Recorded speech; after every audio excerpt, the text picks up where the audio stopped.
In this video, we will look at checklists in ServiceNow, how to reduce the clutter in your work notes.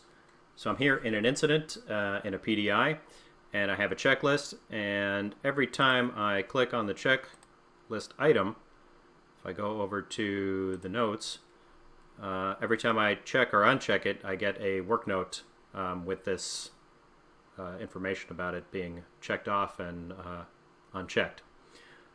So that is the default behavior. Sort of annoying because it clutters up your work notes. In another video I made a few months back, I showed you how to disable this.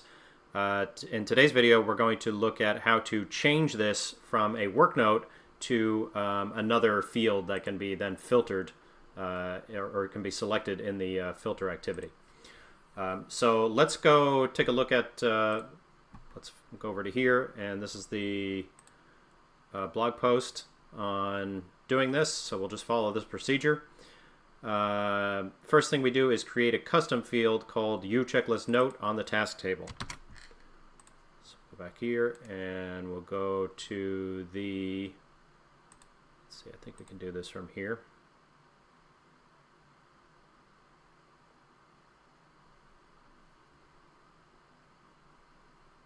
Okay, we're on the incident table, and we want to do this on the task table so it can be reused throughout the platform.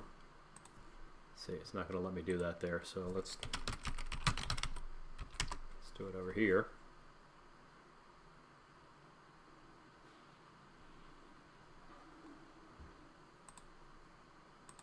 Do a dictionary entry here, task. It'll be a string field. And we'll call this checklist note, and we'll give it, right, it'll be that column name, and we'll give it 100 characters. We can make it read only.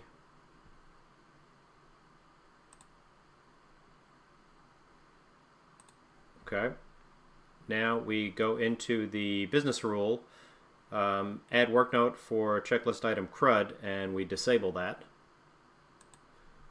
So to get to this business rule, well, we can either just copy and paste this thing, or we can go over to here and go checklist underscore item dot list.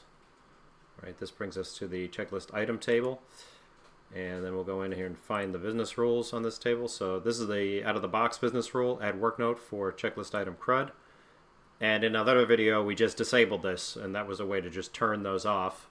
But it is nice to see who's checking the boxes and unchecking them. So here we're going to move that to another field. Okay, so we're going to disable this guy.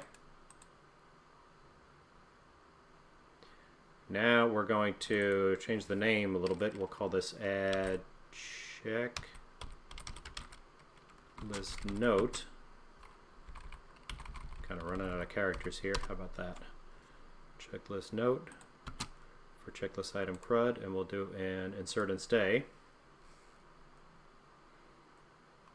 Okay, so this one we want to be active, and then in the script I'm going to take what's in here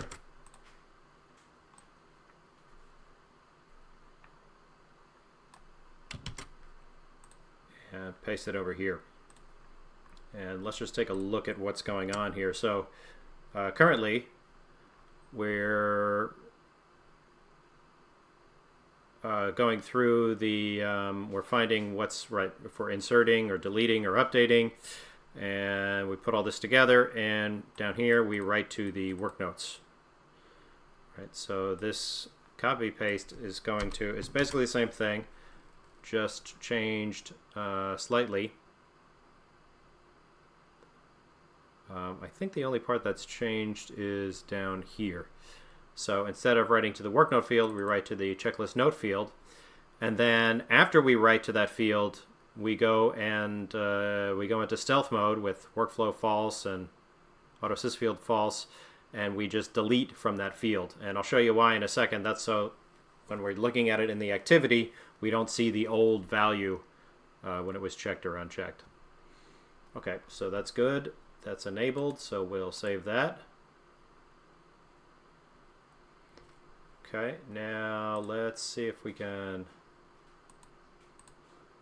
Let's fire this up in another window in case we need to go back. And we'll head back over to our incident.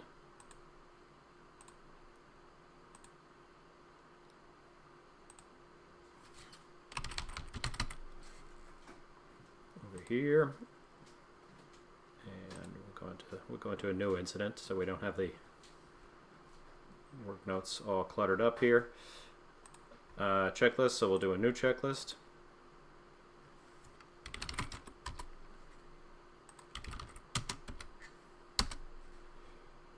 Okay, so now I'm going to check, uncheck, check, uncheck.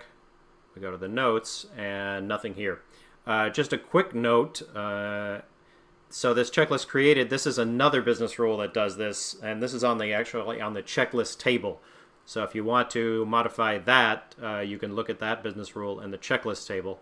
The business rule we just modified is on the checklist incident. Checklist item table, checklist underscore item table, which controls the actual items.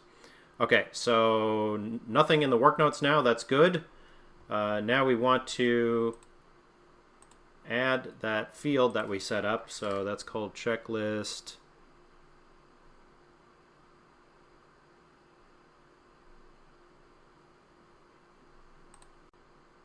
It's called checklist note.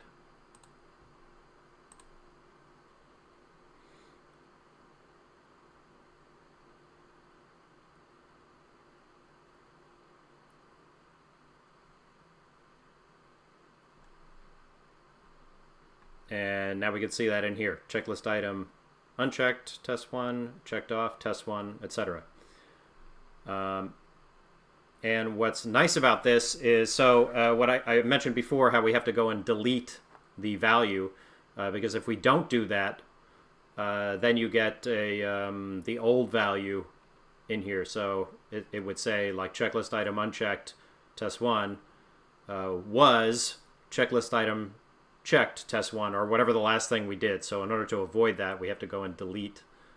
That's what these last few lines are doing. So that's it. This is much nicer now. You can go in here, and if you don't want to see that, you don't want to see your checklist activity, you just filter it out without filtering out the work notes at the same time. Just my little bit of commentary. Honestly, it should have been built like this out of the box, and so we wouldn't have to do this playing around with the field that we have to go fill and empty every time. That's just my 2 cents. The work notes thing is really kludgy. But this is good enough for at least making it more usable, and users appreciate this. They can see the checklist notes if they want to, or filter them out if they don't want to. So that's it. Thanks for watching.